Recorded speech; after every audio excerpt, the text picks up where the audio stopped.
Welcome to Roofing Road Trips with Heidi. Explore the roofing industry through the eyes of a long-term professional within the trade.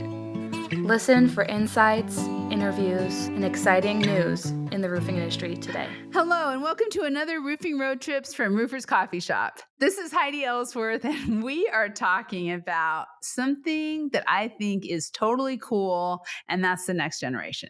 Maybe not just the next generation, but the generation after that too. And we are celebrating young professionals at this year's Western Roofing Expo. So we brought in the young professional expert, Jackson Johns of National Roofing out of New Mexico. And we're going to talk about what's going to happen in Western States. Hello, Jackson. Hi, Heidi. I'm so happy to have you here today. Likewise. It's been a journey to get here. We had a couple technical issues, so I want to say thank you. And I'm really excited to talk about this. This is going to be such a great event. But let's start out with introductions. So why don't you, if you can, introduce yourself. Tell us a little bit about your roofing company. My name is Jackson Johns. I am with National Roofing Company out of Albuquerque, New Mexico. We're not quite 50 years old, but we're getting close. And we do it all. I'm in commercial, residential, service, do some waterproofing, kind of full service shop. It's a wild ride every day. I love it. I love it. You know what? Roofing right now is a wild ride. Everybody I talk to, very busy. Yeah, never a dull day in this industry. And, you know, with all of that going on, you also donate your time as a board member for Western States and also the leader, along with some of your compatriots, of the young professionals. So why don't you tell us a little bit about what you're doing with Western States Roofing Contractors Association and how young professionals came about?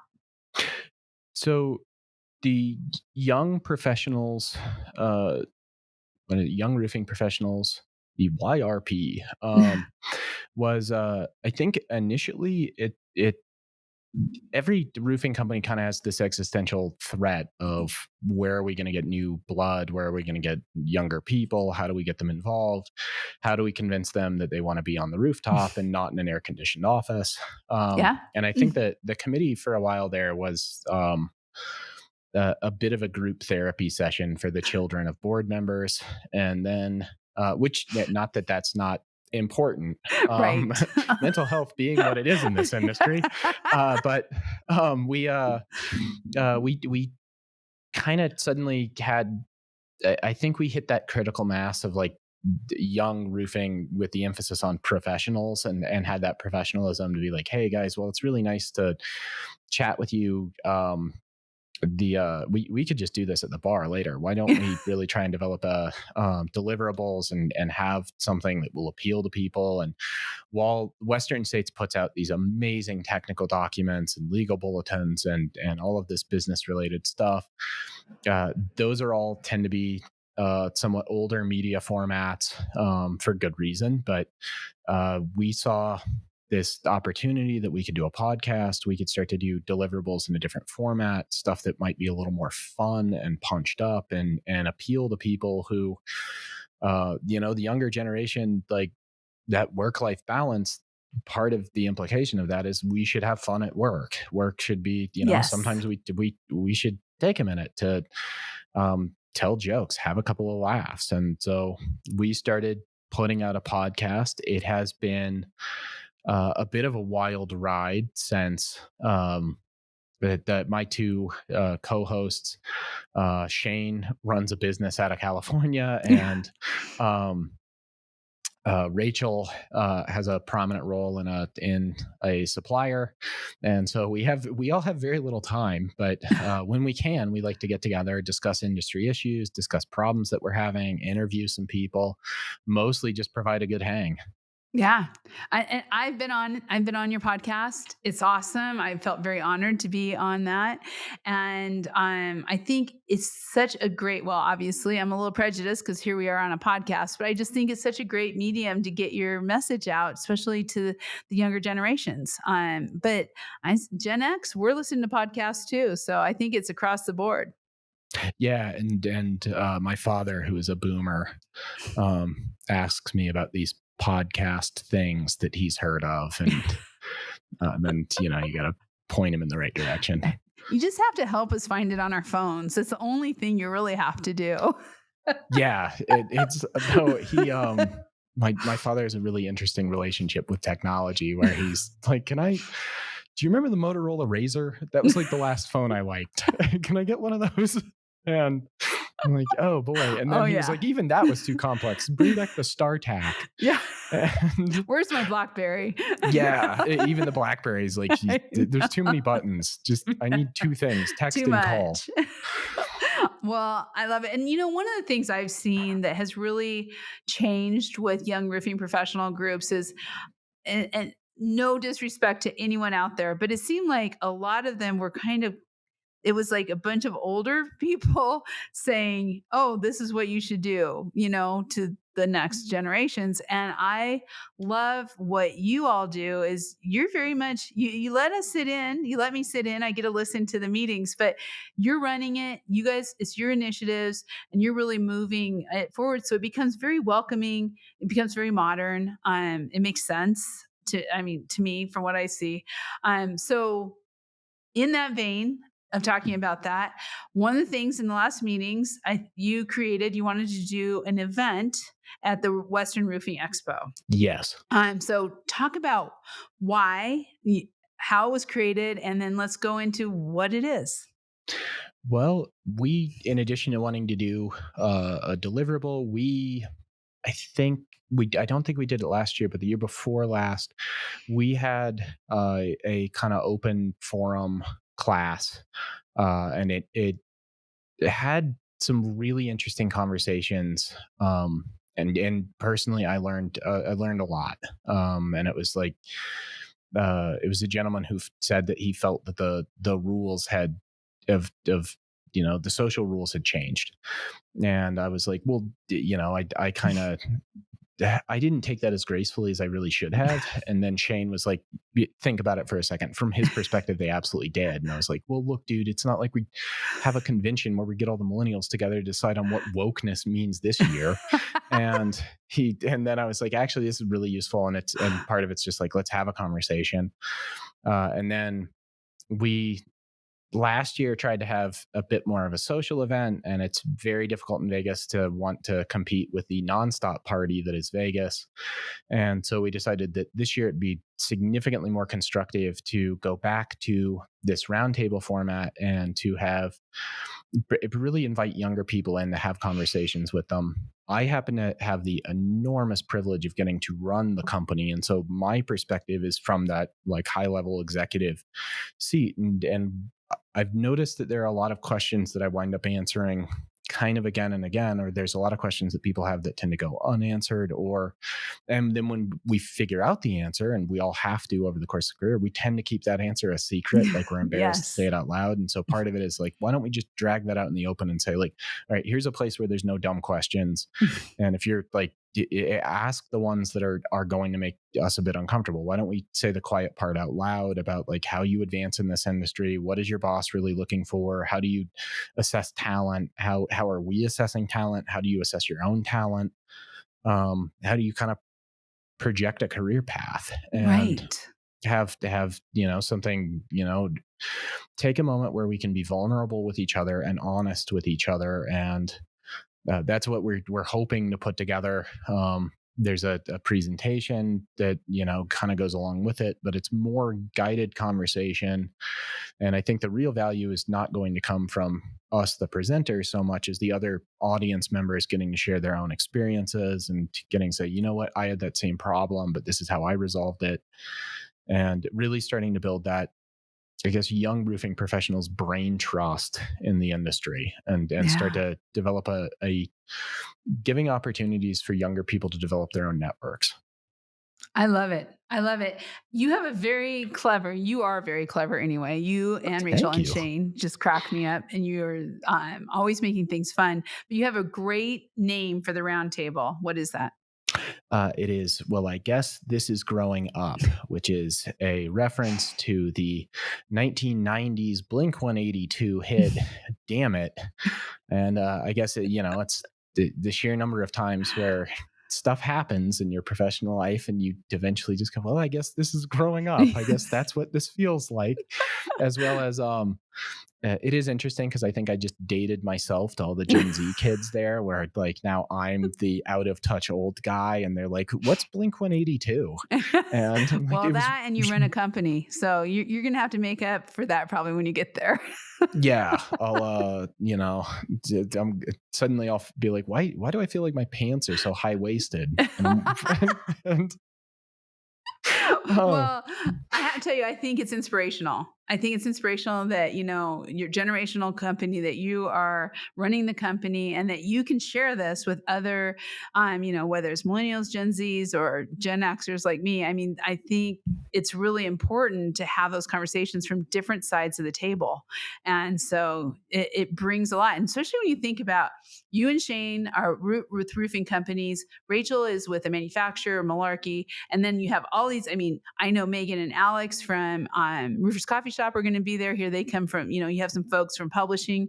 It seems to me that you're going to have a lot of really unique individuals at this event who are going to be able to talk about career path, about succession, taking over businesses, growing in the businesses. I mean, there's just so much to talk about. It makes me excited on the topic. So I'd like you to just talk about that a little bit, about kind of that journey during this event of the discussion. Well, it's funny that you mentioned that, because I wind up helping people who are not in the roofing industry specifically with similar kind of challenges of how, like, multi-generational in particular, of working with family is tough, and establishing boundaries is hard. Yeah. And it takes, like, I would be really, really impressed with anybody who just figured that out without having anybody else kind of share with them some hints and tips and other things to do it. But we're going to talk. The first thing, if you are planning on coming to the show, the first thing we're going to talk about is mistakes that we made.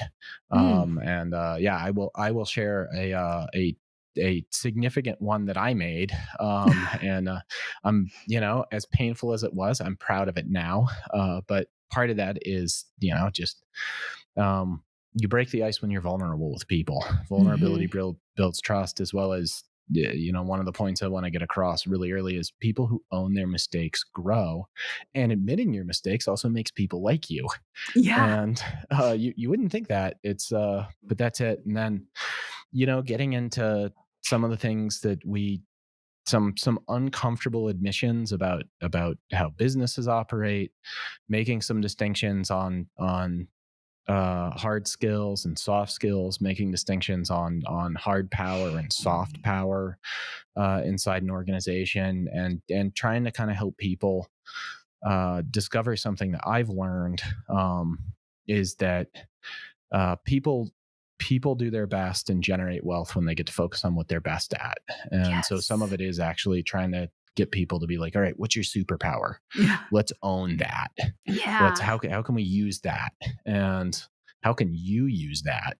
And that's certainly, I think, going to be helpful, as well as admit some of the things that I think we all acknowledge a bit uncomfortably.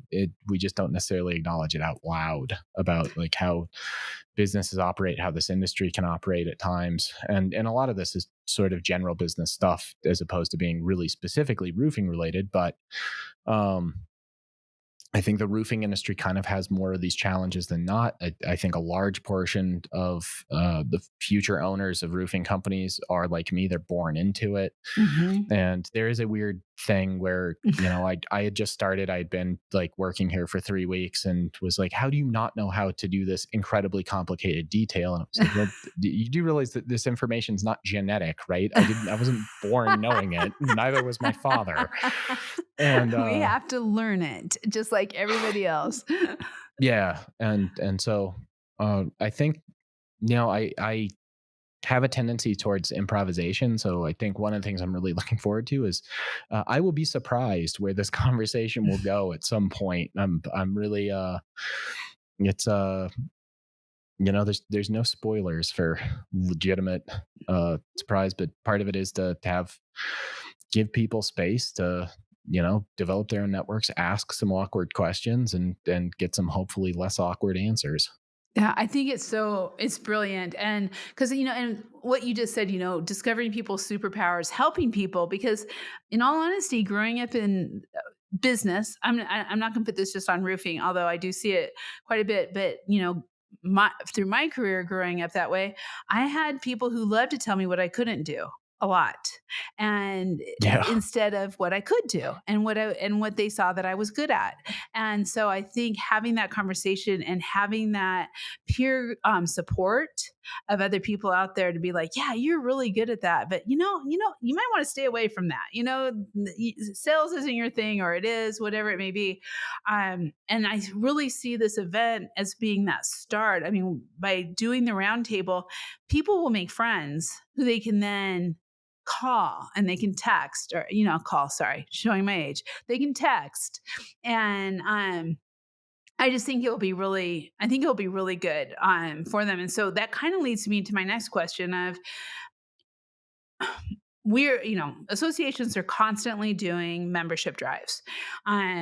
We need more professionals involved, always. So as you're looking at this, as young professionals are listening to this, or not so young professionals are listening, roofing professionals are listening to this, why is membership in Western states, and particularly getting involved with groups like Young Roofing Professionals, why is it so important for roofing companies? Why is it important for your roofing company?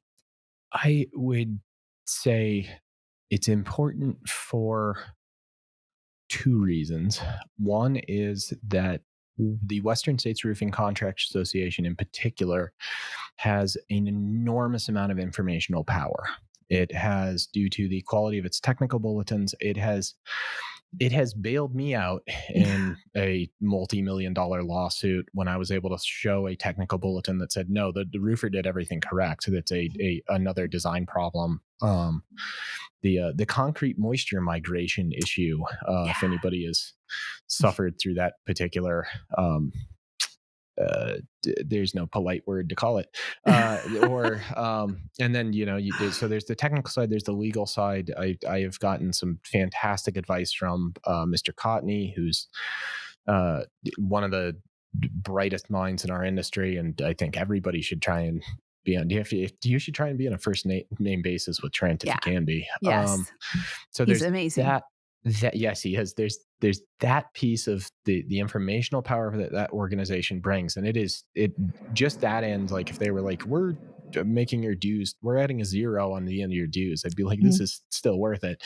Then there's the referential power, the social power of knowing people all over, and so during the 21, 22, we had, everybody had material supply issues that we're all trying to work around. So sometimes you'd start picking up materials that you hadn't worked with before, but they were available.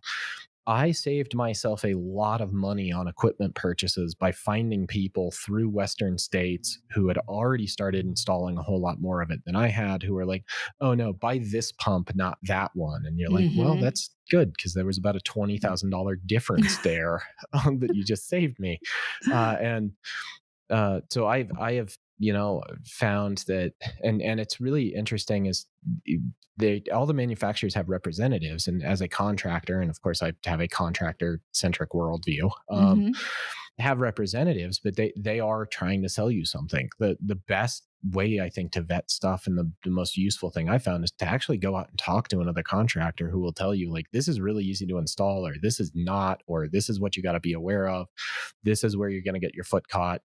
You may hear to do this, don't. You may not hear to do this, but you really should. And so having that really broad network, and you slowly develop, people who have way more experience in certain areas than you'll ever even get the opportunity to develop, because every marketplace is different. So, New Mexico does not have a whole lot of steep slope roofing. And so that's one area where, like, I know my own education is not where I kind of like it would like it to be, but I fortunately through Western states, I know people who are a whole lot smarter about it than I am. So when I Yeah. have questions, I can immediately go and be like, all right, we're going to go find somebody who knows what they're doing here and save me some time, money, and headache.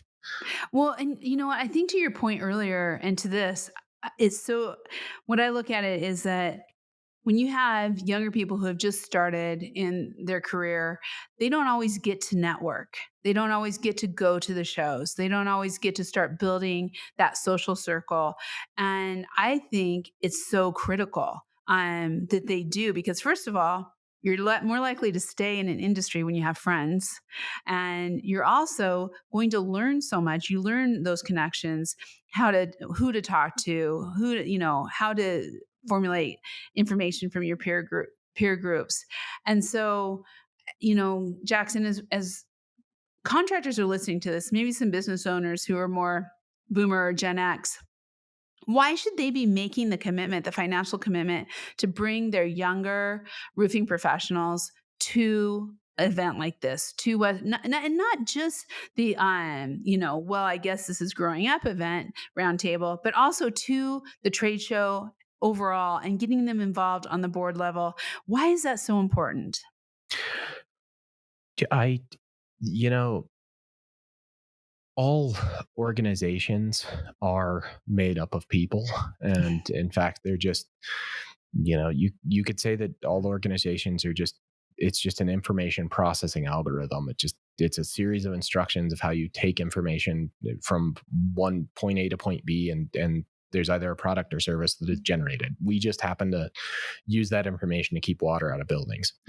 But it is the quality of people. It is the quality, the people really are the tools that the business uses to get its needs met. And, far more than software or any other piece of equipment, it is the quality of people that you have inside your organization is going to determine how successful you are. Either, if you have unethical people, you're going to wind up with an unethical organization. If you have incompetent people, you'll wind up with an incompetent organization. And progress demands investment. If you are not investing in areas that you want to see progress, you just won't. And that's just I hope I'm not breaking that news to anybody, but I'm should, but it feels silly to say. But if you're anticipating that you're a business owner, and like my father had to pass the business down to me, and I'm sure that Mhm. that was absolutely terrifying for him because, he's like, yeah, I remember having to yell at you when you were 3 in the yard throwing rocks at trucks, and like you're like, yeah, that's true. But I got my head on straight now, I think maybe. And so it's mostly, these are the investments that I think companies have to make in their people in order for them to take that next step. And I think it tends to pay off rapidly in my own experience. I try and invest a lot in my people.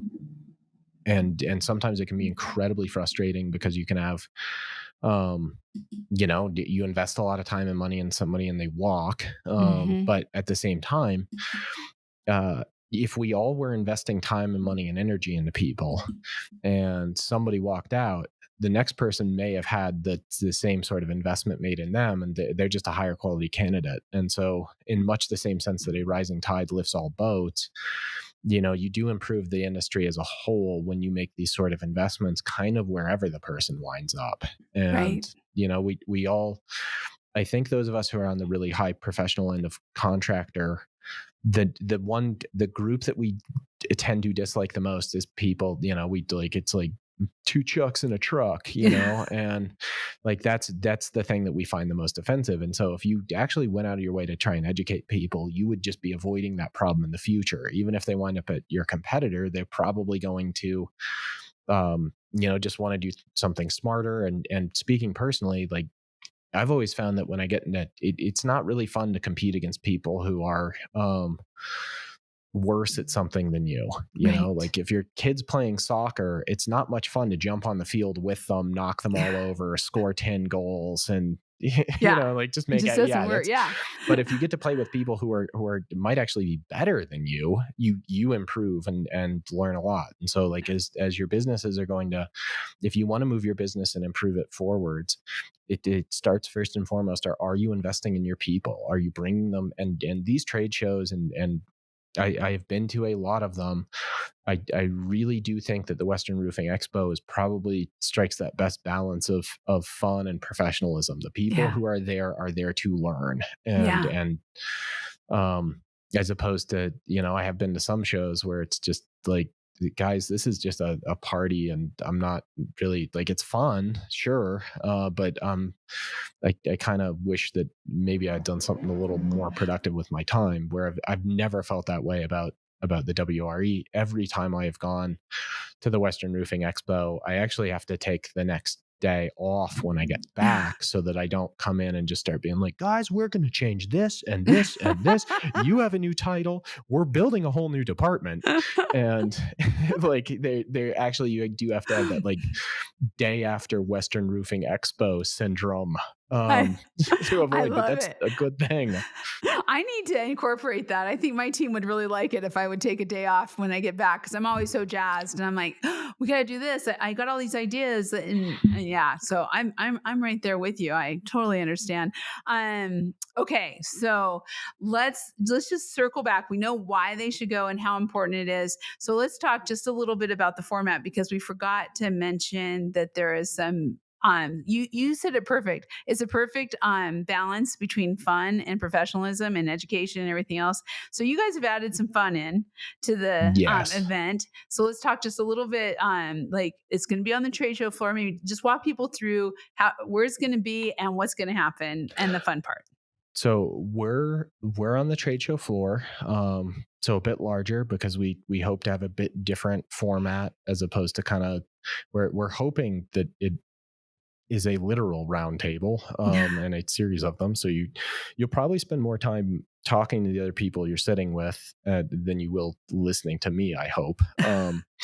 And then we are at the 10:15 slot on Monday, which is the last day of the show. And so everybody will have access. Everybody who's over 21 years of age will have access to a Bloody Mary with their choice of garnishes. We do have some sponsors for this we have kindly decided to take those sponsorship dollars and turn them into Bloody Marys for I love our participants. So if you like a Bloody Mary and you like some interesting conversation, I think at 10:15 on Monday at the WRE, we'll see you there. I think it's perfect. To me, that's the best. I mean, I can't think of anything better except for maybe being by the pool. But other than that, I think the conversation really attracts me. We'll try that next year. Yeah, we'll move it from the trade show to the pool. But good note. Thank you. Yeah, maybe something to think about. Although I don't think we want you guys on the trade show floor, so we don't want you to leave. Okay, we talked about the podcast. So real quick, just tell everybody where do they listen? How do they find, get in tune with this podcast? Our podcast is called The Roof Deck, the Young Roofing Professionals podcast. I believe there's a podcast of the same name about the Minnesota Twins that I've never bothered to listen to. But we are The Roof Deck. I know for a fact that we're available on Google Podcasts, just because that happens to be my preferred podcasting platform. But I believe we've pushed it out everywhere. We try and do shows as often as we can, but it's a bit difficult. Like everybody thinks podcasting is really easy until you discover how not easy it is when the first time you've got that audio editing software up and you're like, yeah, these are lines. I'm sure they mean something. And talk about superpowers of the next generation. We had to learn that same thing. We had to get some really smart people to take our podcast and make them sound good. And upload them. There's a lot to it. People have no idea. There's a shocking amount of back end in order to, you want to talk with your friends into a microphone for an hour, and then you discover that it's like, oh no, there's like an hour to 2 hours of prep time easy for that, and then there's back end stuff, and then you got to push it out, and it takes a whole team to get this going. And of course we're all kind of volunteers, but we are going through, I think we'll do an episode here shortly that's going to be kind of the preview of the Western Roofing Expo. Ooh, nice. We've I don't think we're going to record anything at this roundtable event. So if you're not there, you're probably not going to get to enjoy the fruits of our labors. Though we'll probably have some sort of debriefing about the most interesting things that we heard, and we'll leave that deliberately vague to confuse people enough to show up next year. Well, hopefully we'll get you on the soundstage afterwards, and we can have you can give us the download of how it went. Lovely. So we'll plan on that. That'll be great. Awesome. Okay. How do people sign up for this? If you go to the Western Roofing Expo, westernroofingexpo.com, and get signed up. We're one of the events. Like I said, we are in the 10:15 slot on Monday. And I strongly encourage everybody to go. I've never, there's thousands of people who attend this event every year. I've never heard of anybody who is like, what I got to not do is go to this cool trade show. Exactly. It's everything. And I want to just second that. I just want to say, for everyone out there listening to this, not only should you, if you're an owner listening to this, not only should you attend, but you should be taking people from your company, from the field, from all generations, from the office. I mean, I'll just, another quick plug. There's an awesome National Women in Roofing event right before the Young Roofing Professionals. This is the kind of trade show where you should be bringing a number of people from your company, because it will pay. The ROI is huge. And I hear that all the time. And so get involved, join, and get your young roofing professionals to this event so they can hear what Jackson and all the team have to say, but better yet, make great friends and long time networking. Exactly. Exactly. Jackson, thank you so much for being here today. Thank you. Thank you for what you're doing, and to really, continuing to make people feel welcomed and part of the roofing industry. It's just so important. Yeah, we are. It's one of my favorite scenes in the Life Aquatic with Steve Zissou, where Bill Murray explains we're all a pack of strays, and that's so true. Yeah, and it's that honestly is like this industry's charm for me, is that. But come make friends. We'll bring your kids at this rate. Yeah, and we'll help them out and help make that transition a little easier for you, I hope. That'd be great. Well, thank you so much, and I'll see you in Vegas in a month or less or more. Absolutely. Somewhere in there. And thank you all for listening today. I'm so excited about this. Please spread the word. Let people know this is going on. And if you're happening to listen to this and you're in another part of the country, guess what? Other associations are doing the exact same thing. There are young roofing professionals at FRSA, at Midwest Roofing, at NERCA, NRCA.